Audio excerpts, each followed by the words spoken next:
நேர்மாறல், எதிர்மாறல், கலப்பு மாறல், விகித மற்றும் விகித சமம். இந்த 4 தலைப்புகளுக்கும் சிங்கிள் ட்ரிக்கை யூஸ் பண்ணி எப்படி ஈஸியாக பதில் கண்டுபிடிக்கிறதுன்னு தான் நான் இப்போ இந்த வீடியோவில் சொல்லித்தர போகிறேன். வீடியோவை முழுசாக பாருங்கள். கொஞ்சமாக பார்த்துட்டு ட்ரிக் ஒர்க் ஆகலைன்னு என்கிட்ட வந்து சொல்லக்கூடாது. நீங்கள் வீடியோவை முழுசாக பார்த்தா மட்டும்தான் இந்த ட்ரிக் எப்படி யூஸ் ஆகும்னு உங்களுக்கு புரியும். முதல் கணக்கு பாருங்க. இந்த கணக்கை நீங்கள் நல்லா கவனமாக படிச்சுக்கோங்க. நான் இப்போ இந்த கணக்கில் என்னென்ன கொடுக்கப்பட்டிருக்கோ அதை மட்டும் தனியாக எடுத்து எழுதிக்கிறேன். இந்த கணக்கில் கிலோமீட்டர், லிட்டர் கொடுக்கப்பட்டிருக்கு. அதை மட்டும் நான் ஃபஸ்ட்டு எழுதிக்கிறேன்.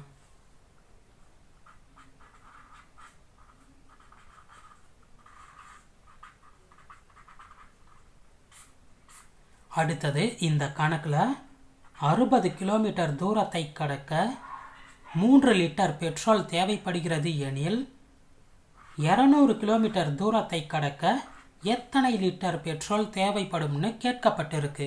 அதையும் நான் இந்த மாதிரி மாற்றி எழுதிக்கிட்டேன். இப்போ இதுக்கான பதிலை கண்டுபிடிக்க ஆரம்பிக்கலாமா? 60 கிலோமீட்டர் தூரத்தை கடக்க 3 லிட்டர் பெட்ரோலே போதுமானதுன்னு இந்த கணக்கில் கொடுக்கப்பட்டிருக்கு. ஆனால் நாம் 200 கிலோமீட்டர் தூரத்தை கடக்க வேண்டியிருக்கு. அப்போது இந்த 3ஐ விட அதிகமான பெட்ரோல் தேவைப்படுமா அல்லது குறைந்த அளவே தேவைப்படுமா? கண்டிப்பாக அதிகமான பெட்ரோல் தான் தேவைப்படும். அதனால் எக்ஸுக்கு நேராக அதிகம்னு எழுதிக்கலாம். இப்போ இந்த பக்கம் வாங்க. இந்த பக்கத்தில் மேலே இருக்கிற இந்த நம்பரை விட கீழே இருக்கிற இந்த நம்பர் பெரியதா சின்னதான்னு பாருங்க. சரியா? இந்த கணக்கில் மேலே இருக்கிற இந்த நம்பரை விட கீழே இருக்கிற நம்பர் பெரியதா சின்னதா? பெரியது, அதாவது அதிகமானது. மேலே இருக்கிற நம்பரை விட கீழே இருக்கிற இந்த நம்பர் அதிகமானது. சரியா? அதனால் இதுக்கு நேராகவும் அதிகம்னு எழுதிக்கோங்க. இப்போ நமக்கு என்ன கிடைச்சிருக்கு? அதிகம் அதிகம்னு கிடைச்சிருக்கு. அதை நாம் இந்த மாதிரி மாற்றி எழுதிக்கலாம். அதிகம் இஸ்டு அதிகம்னு.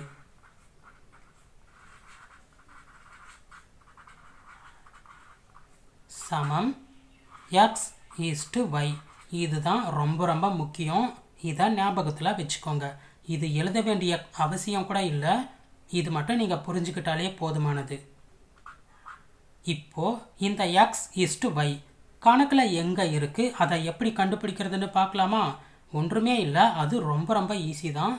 மேலே இருக்கிற இந்த நம்பர் எக்ஸ், கீழே இருக்கிற இந்த நம்பர் ஒய். இப்போ தான் நாம் ட்ரிக்குக்கே வந்திருக்கோம். ஒரு கணக்கில் அதிகம் அதிகம், குறைவு குறைவுன்னு வந்துச்சுன்னா எக்ஸ் இஸ்டு ஒய்யை ஒய் பை எக்ஸ்ன்னு தலைகீழாக மாற்றிக்கணும். அதிகம் அதிகம் அல்லது குறைவு குறைவுன்னு வந்துச்சுன்னா எக்ஸ் இஸ்டு ஒய்யை ஒய் பை எக்ஸ்ன்னு தலைகீழாக மாற்றிக்கணும். இதுவே அதிகம் குறைவு குறைவு அதிகம்னு மாறி மாறி வந்துச்சுன்னா எக்ஸ் இஸ்டு ஒய்யை எக்ஸ் பை ஒய்ன்னு அப்படியே எழுதிக்கணும். புரிஞ்சுதா? இந்த ட்ரிக் புரிஞ்சுதா? டேபிள் வந்து நான் அப்புறம் தரேன், அதை பார்த்து நோட் பண்ணிக்கோங்க. இப்போது கணக்குக்கு வரலாம். எக்ஸ் எது? 60, ஒய் எது? 200. இப்போ இதை அப்படியே இதில் பிரதியிடலாமா? ஒய் 200, எக்ஸ் எவ்வளோ? 60 இன்ட்டு போட்டுக்கிட்டு இங்கே எக்ஸ் இருக்கிற பக்கத்தில் இருக்கிற இந்த 3 எழுதிக்கலாம். அவ்வளோதாங்க. இப்போ இதை சுருக்கினா நமக்கு தேவையான பதில். ஒரு சைபருக்கு ஒரு சைபர் அடிபட்டுரும். ஓர் மூமு 2 6, ஓர் 2 2, ஓர் 2 2, மிச்சம் என்ன இருக்குது? 10. அவ்வளோதான் ஆன்சர். இப்போது இந்த ட்ரிக்குக்கான டேபிளை நான் அடுத்து தரேன், அதை மறக்காமல் எழுதி வச்சுக்கோங்க. ட்ரிக்கு புரிஞ்சிருக்கும்னு நான் நினைக்கிறேன். நேர்மாறல், எதிர்மாறல், கலப்பு மாறல், விகிதம் மற்றும் விகித சமம், இந்த 4 டாப்பிக்குக்கும் இந்த ஒரே ஒரு ட்ரிக்கே போதுமானது. அடுத்த கணக்கு பார்க்கலாமா? நான் இந்த கணக்கில் ட்ரிக்குக்குள்ளே ஒரு ட்ரிக் சொல்லித்தர போகிறேன். அதனால் கவனமாக இந்த கணக்கை பாருங்கள். இப்போது இந்த கணக்கில் என்னென்ன கொடுக்கப்பட்டிருக்கோ அதை மட்டும் நான் ஃபஸ்ட்டு தனியாக எடுத்து எழுதிக்கிறேன். நீங்கள் இந்த கணக்கை நல்லா கவனமாக படிச்சுக்கோங்க. இப்போது இந்த கணக்கில் என்னென்ன கொடுக்கப்பட்டிருக்குன்னு பாருங்கள். பாட்டில் மற்றும் மணி, அதை நான் ஃபஸ்ட்டு எழுதிக்கிறேன்.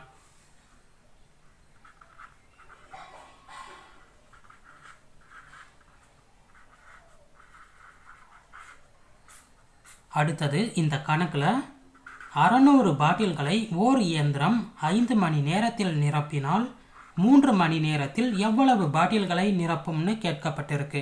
அதை நான் இந்த மாதிரி எழுதிக்கிட்டேன். இப்போ ட்ரிக்குக்குள்ள ட்ரிக் என்னன்னு பார்க்கலாமா?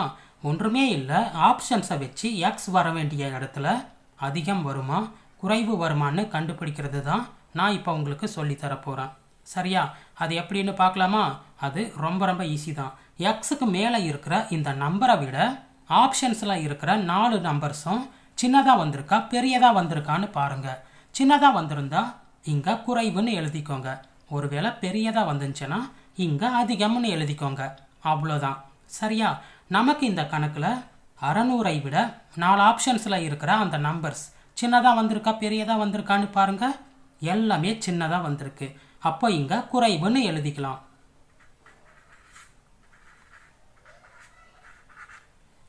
புரிஞ்சுதா இது? இப்போ இந்த பக்கம் வாங்க. மேலே இருக்கிற நம்பரை விட கீழே இருக்கிற நம்பர் சின்னது.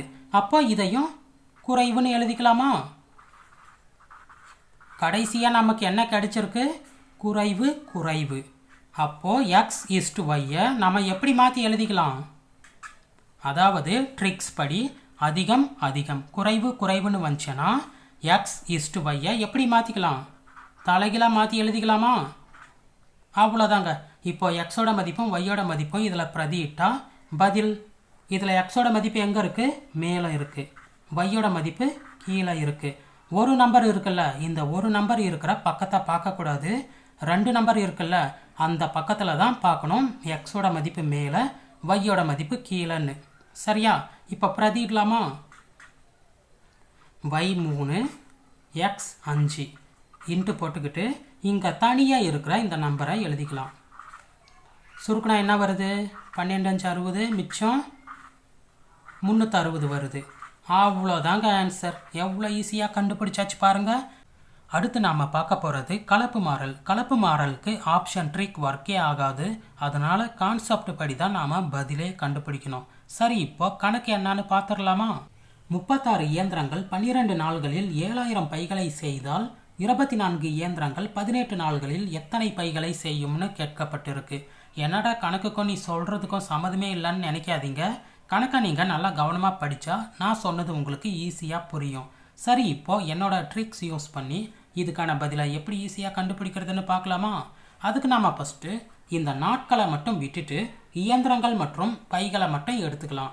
36 இயந்திரங்கள் 7000 பைகளை செய்தால் 24 இயந்திரங்கள் எத்தனை பைகளை செய்யும்? நல்லா யோசிச்சு பாருங்க. 36 இயந்திரங்கள் 7000 பைகளை செய்தான். சரியா? அப்போது 24 இயந்திரங்கள் எத்தனை பைகளை செய்யும்? 7000 விட குறைவாக தான் செஞ்சு முடிக்கும். ஏன்னா இது குறைவாக இருக்குது, அதனால் இங்கேயும் குறைவாக தான் வரும். அப்போ குறைவுன்னு எழுதிக்கலாமா? இப்போ இந்த பக்கம் வாங்க.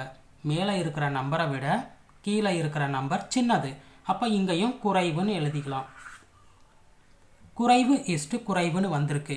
இப்படி வந்தால் எக்ஸ் இஸ்டு ஒய்யை நம்ம எப்படி எழுதிக்கணும்? ஒய் பை எக்ஸ்ன்னு எழுதிக்கணும்னு சொல்லியிருக்கேனா? அதாவது இந்த நம்பரை அப்படியே தலைகளாக போட்டு எழுதிக்கணும். ஃபஸ்ட்டு இந்த நம்பரையும், அதாவது ஃபஸ்ட்டு கீழே இருக்கிற நம்பரையும், அதுக்கடுத்து மேலே இருக்கிற நம்பரையும் வகுத்தல் போட்டு எழுதிக்கிட்டால் முடிஞ்சது. இது கூட தேவையில்லை. ஓகேவா?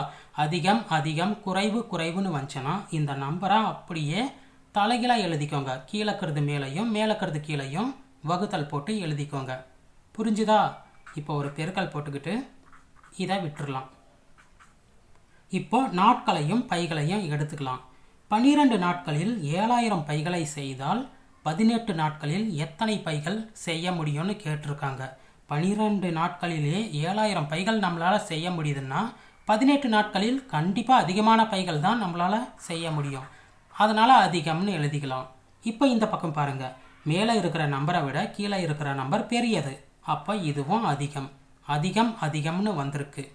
அப்போது இந்த நம்பரை அப்படியே தலைகீழாக வகுத்தல் போட்டு எழுதிக்கலாம். கீழே இருக்கிற நம்பரை மேலேயும் மேலே இருக்கிற நம்பரை கீழேயும் எழுதிக்கலாம். இது கூட தேவையில்லை. சரியா? போக போக இதுவே இன்னும் ஈஸியாகிடுச்சு. இப்போ பெருக்கல் போட்டுக்கிட்டு மிச்சம் இருக்கிற நம்பர். இப்போ இதை எல்லாத்தையும் சுருக்குனா என்ன வருதோ அதுவே நமக்கு தேவையான பதில். அவ்வளோதான் ஆன்சர்.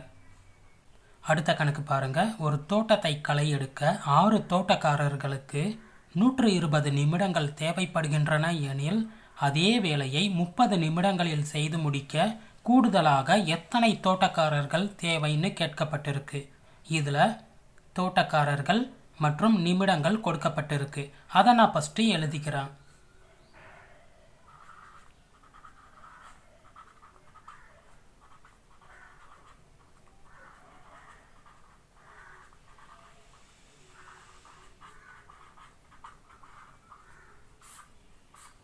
கணக்கில் 6 தோட்டக்காரர்களுக்கு 120 நிமிடங்கள் தேவைப்படுகிறதாம்.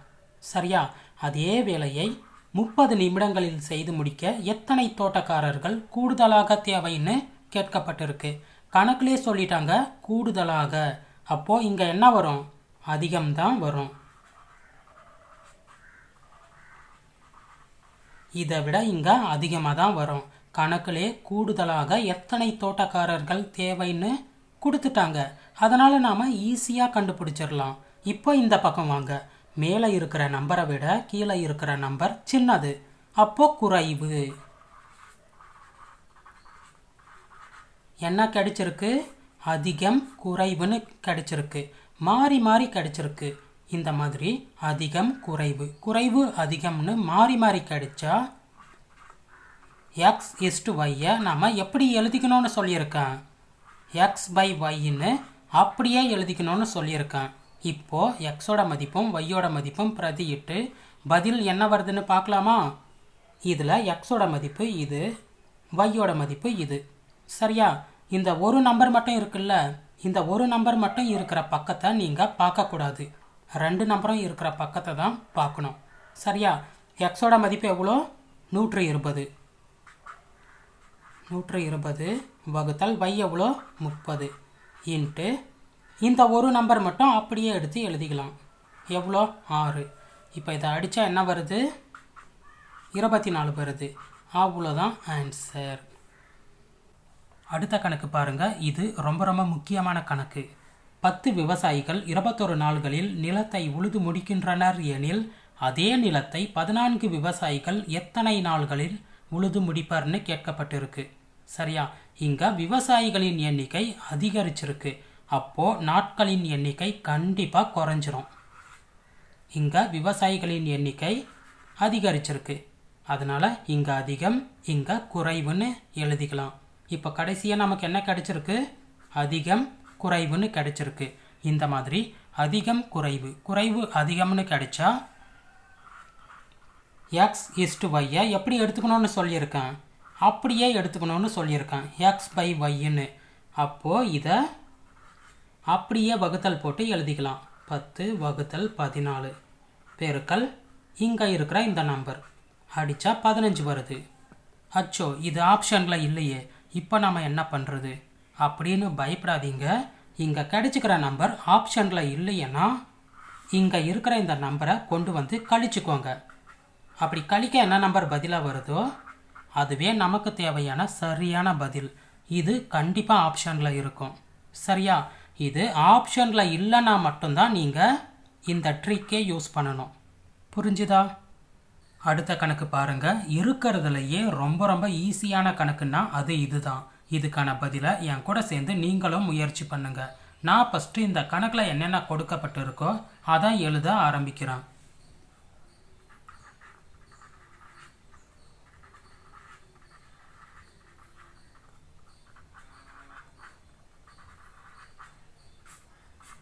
அடுத்தது இந்த கணக்கில் 72 புத்தகங்களின் எடை 9 கிலோகிராம் எனில் 40 புத்தகங்களின் எடை என்ன வரும்னு கேட்டிருக்காங்க.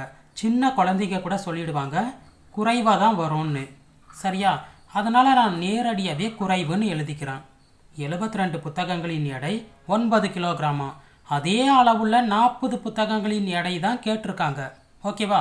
அப்போ குறைவாக தானே வரும். கணக்கை நீங்கள் புரிஞ்சுக்கிட்டாலே போதுமானது. இந்த பக்கமும் குறைவாக தான் இருக்குது. குறைவு குறைவுன்னு வந்திருக்கு. ஓகேவா? அதிகம் அதிகம் குறைவு குறைவுன்னு வந்தாலே x/y எப்படி மாறும்? y/x மாறிடும். அதாவது இந்த நம்பர் தலைகீழாக மாறிடும். கீழக்கிறது மேலையும் மேலக்கிறது கீழையும் வந்துடும். அவ்வளோதான். இப்போ இதை அடித்தா பதில். அவ்வளோதான் ஆன்சர்.